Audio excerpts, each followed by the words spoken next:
Hai, bertemu lagi dengan saya Jepetun Barasa di Sahabat TV Blog. Di blog pertemuan kali ini saya akan membahas dari mana awal sumber ide bisnis itu.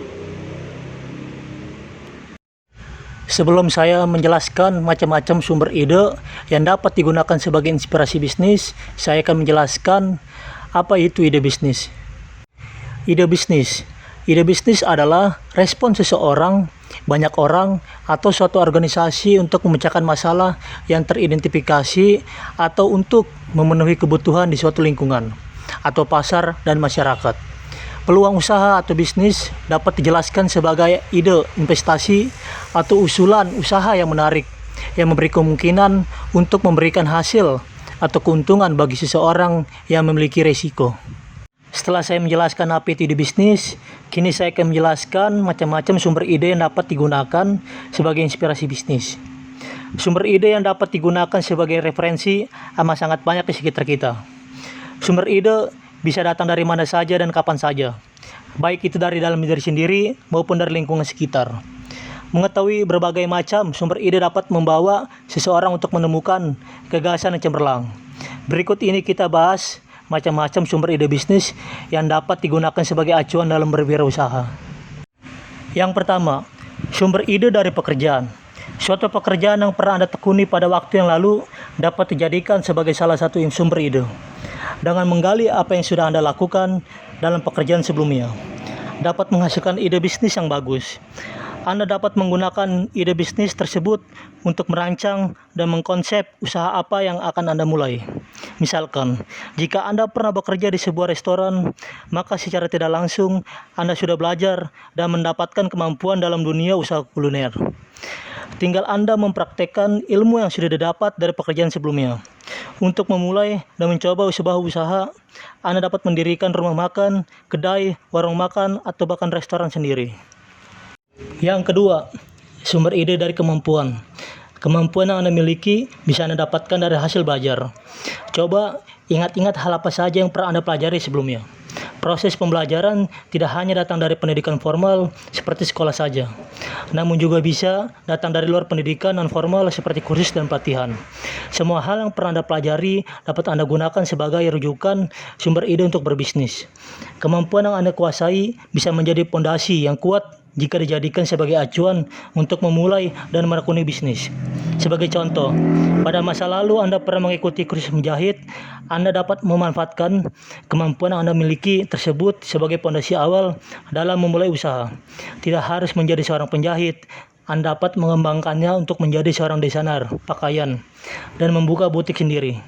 Bisa juga Anda mendirikan bisnis konveksi dalam dunia fashion. Yang ketiga, sumber ide dari hobi dan minat. Jadikan hobi dan minat yang Anda sukai sebagai sumber ide untuk berbisnis. Menggeluti bisnis yang memiliki latar belakang hobi atau minat yang kita sukai dapat membuat Anda nyaman dalam menjalaninya. Berbisnis yang sangat kita sukai akan terasa seperti Anda sedang bermain-main, namun mendapatkan uang. Umumnya, orang yang menekuni bisnis dalam bidang yang berlandaskan hobi tidak mudah bosan. Malahan akan tambah bersemangat untuk melangkah lebih jauh dalam mengembangkan usaha tersebut. Misalkan, seseorang yang memiliki hobi bercocok tanam seperti pepatah yang mengatakan sambil menyelam minum air. Ia dapat menyalurkan hobinya tersebut sekaligus untuk mendapatkan penghasilan. Bisa menjadi petani produk agrikultur tertentu atau membuat produk pangan organik. Dengan menjalani bisnis yang didasari hobi, maka ia tidak akan terasa seperti halnya orang bekerja. Ia akan lebih menikmati bisnisnya dan tidak akan cepat jenuh dengan melakukannya. Yang keempat, sumber ide dari pengalaman. Pengalaman merupakan guru terbaik untuk dijadikan sebagai sumber ide bisnis yang inspiratif.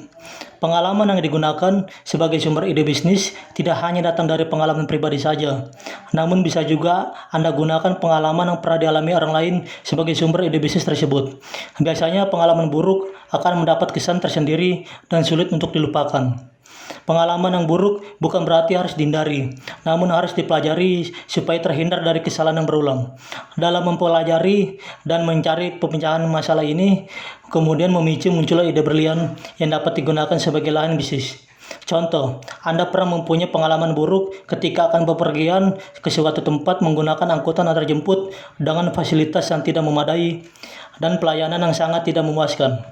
Padahal usaha dalam bidang jasa harus mengedepankan pelayanan kepada konsumen.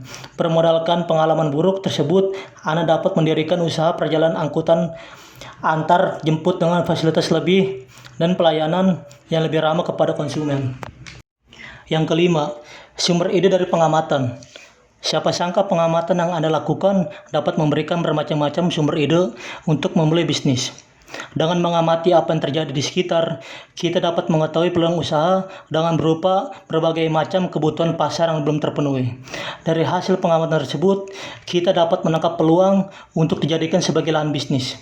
Kemampuan menganalisa dan menangkap peluang merupakan keterampilan dasar yang harus dikuasai oleh seorang wirausahawan.